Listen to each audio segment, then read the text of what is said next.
Hello, my name is Grace West, and this is a plan for effective collaboration in higher education, specifically found within the biological sciences. First, when designing curriculum, it's important to consider collaboration, as without effective collaboration, effective curriculum cannot be designed. For example, the program selection for this presentation is biomimicry. Biomimicry is the idea of designing a technology-based item within our society based off of biological principles. This is super important within the biological field as it reconnects humans with nature, according to Lviv in 2022. Biomimicry is also crucial because it combines all other industries such as math and science and English literature together in order to form something that is mimicking nature and hopefully is much, much more practical and versatile with sustainable practices in today's modern culture.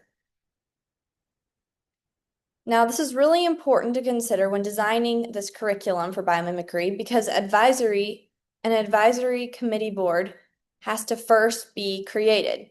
This should contain administrators, professional organizers, faculty, campus community, and many other individuals. But we'll just focus on these four to begin with. Administrators are stakeholders that present basically the end goal or the philosophical base, according to Oliver and Hume. They come up with the expectations or the outcomes that should be focused on when designing the curriculum. Next, professional organizations such as biological organizations should be included because they are the ones who will be hiring the students. So when designing any type of program, they should be included, specifically with biomimicry. Organizations such as water maintenance or any type of animal husbandry could be included as the biologists would have some insight into what the students should be learning overall.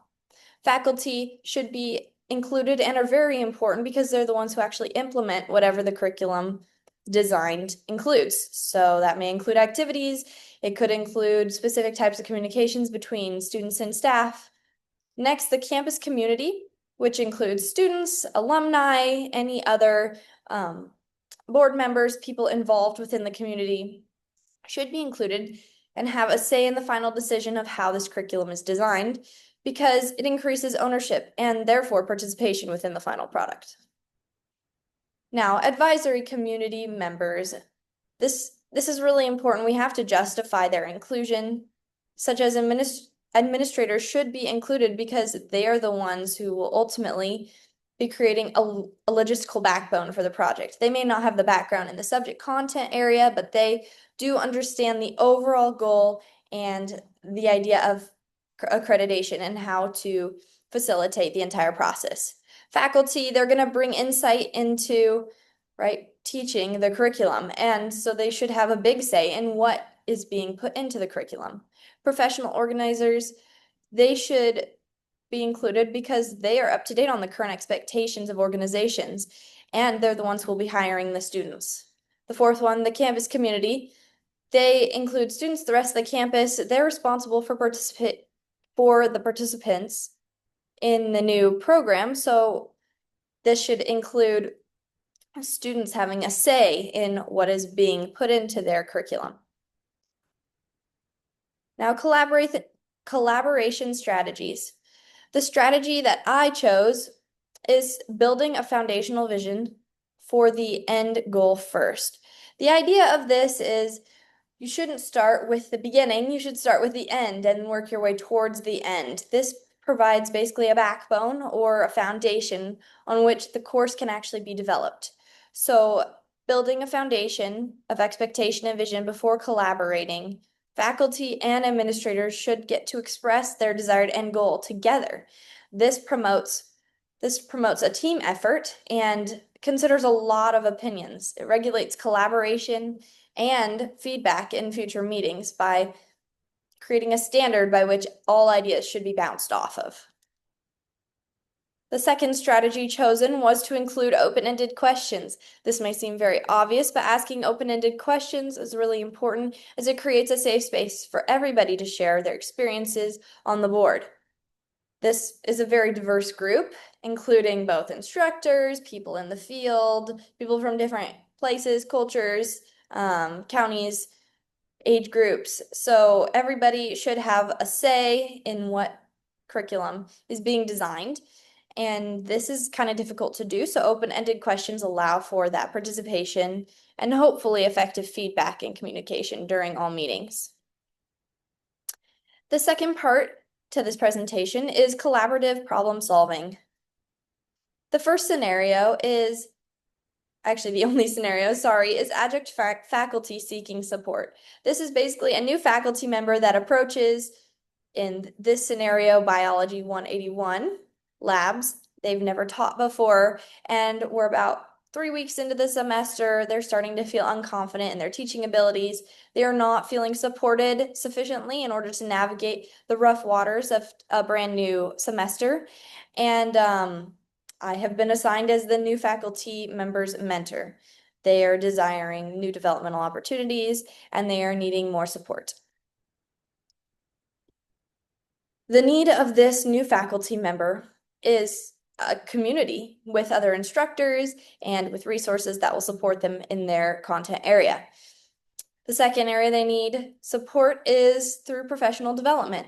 They desire training opportunities that would hopefully educate them and train them in the areas they need training. The third area is mentorship. They will be lacking in mentorship from head faculty members and the department chair, including even students. So the fourth area is access to resources. They may be lacking in many resources that are needed in order to succeed. Therefore, goals for collaboration between this faculty member and myself as the mentor would be first to connect the faculty member to other instructors. This could be accomplished through emails. It also could be accomplished through digital meetings like platforms via Zoom. This would allow instructors to collaborate together under my facilitation in order to build relationships and bounce ideas off one another. The second idea may be individual weekly opportunities that are hosted by the university for professional development. I just need to keep my my instructor updated on these weekly opportunities. The third would be to offer weekly meetings to go over curriculum and any questions, and to partner this instructor with a more experienced instructor to shadow their class. And in addition to this, providing videos and programs in order to support them. Stakeholders within this mentorship process would include the senior instructor, the mentor, myself, and facilitator. The senior instructor is important because it allows this new instructor to gain valuable lab class shadowing hours and to understand a bigger picture of everything that's going on within the classroom. Myself as the mentor would be responsible for providing resources, offering connections, and answering many questions that this instructor may have.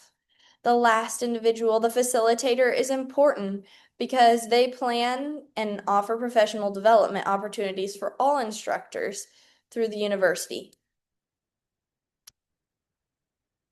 These different stakeholders should be involved, as the senior instructor is important for making the brand new instructor feel supported and more confident as they shadow their lead instructor's role. The second one, the mentor, myself, should be involved as I would be responsible for mediating the new instructor's need for connection and offering support, making training opportunities available. Facilitator is important because they are the ones creating the training plans and supporting the new instructor in their teaching. Communication tools that may be used in this process would be one, the learning management system. This is important between the instructor and students, instructor and students. It's called an LMS, Learning Management System. It is a platform for the instructor to communicate through announcements, discussion questions, or sometimes there's class questions as well. They also can provide resources to the students and message them individually if necessary. Trello is important for collaboration between instructor to student relationships and instructor-instructor relationships. I, as the mentor, can also be involved in this as well, as that is an area where I could post any type of resources or announcements that the instructor should be aware of. But this is an online tool that provides many resources. It encourages collaboration and it promotes student engagement as well. Email is another appropriate communication tool at higher education, as it offers effective communication between instructors, between students, between instructors and students, and facilitates these types of communications very well. Meeting considerations. There should be many meetings between the mentor, myself, and the target faculty member. These may include 1, weekly shadowing of the experienced instructor. So I would not need to be present as the mentor, just the brand new faculty member and then the experienced instructor. Weekly emails from me with resources and intentional open-ended questions in order to check in with the faculty member. And then other emails that contain important information for training events that can occur just as the events arise. It doesn't have to be weekly.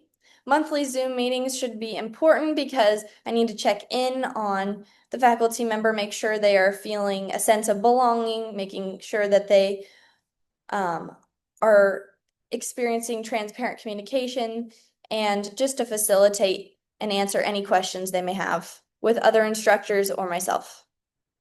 Here are my resources. Thank you so much for listening.